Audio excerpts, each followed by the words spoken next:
43e jour de grève, là tu peux nous raconter un petit peu la politique qui a été décidée avec le cortège RATP, SNCF et les raffineurs Avec les camarades de la coordination RATP, SNCF, voilà, on se réunit depuis le début de la grève, même avant.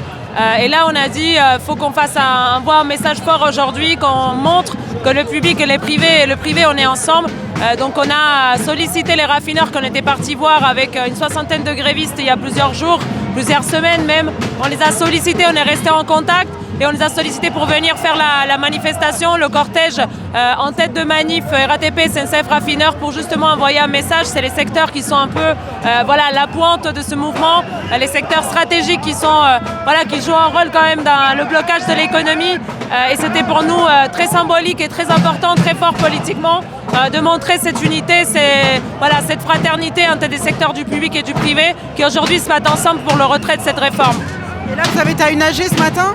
On a été à l'AG du RERB, donc il y avait des cheminots, il y avait des gares du Nord, il y avait les conducteurs du RERB, il y avait les raffineurs qui sont venus aussi prendre la parole pour expliquer justement un moment où ça commence un peu à fatiguer.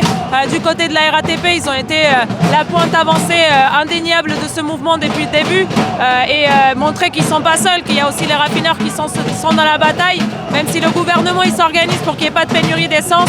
C'est vrai que c'est un secteur qui est mobilisé, ils sont en grève depuis le 5, ils vont continuer, ils sont déterminés, là ils nous ont transmis, ils nous ont donné la patate, donc, et ça fait plaisir de les avoir aujourd'hui à la manif avec nous. Là on a un beau cortège interprofessionnel, public-privé, RATP, SNCF, raffineurs, et derrière il y a les profs, les étudiants, les universités qui sont là avec nous aussi, différents secteurs qui font partie de ce cortège de tête intersyndical.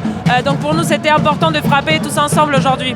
Et là, les cheminots du Bourget, vous avez décidé de rester en grève reconductible parce qu'il y a le Conseil des ministres qui va étudier la réforme le 24. C'est quoi vous continuez comment là ?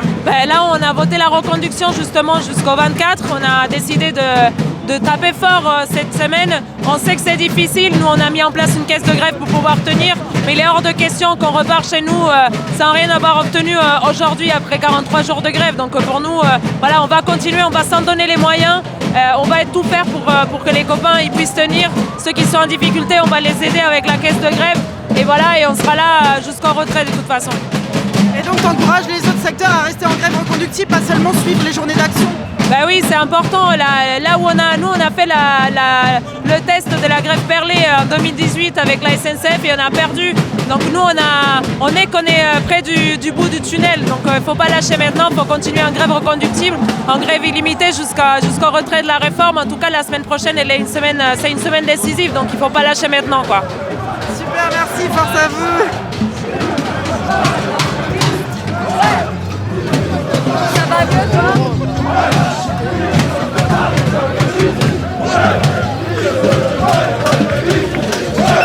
Vive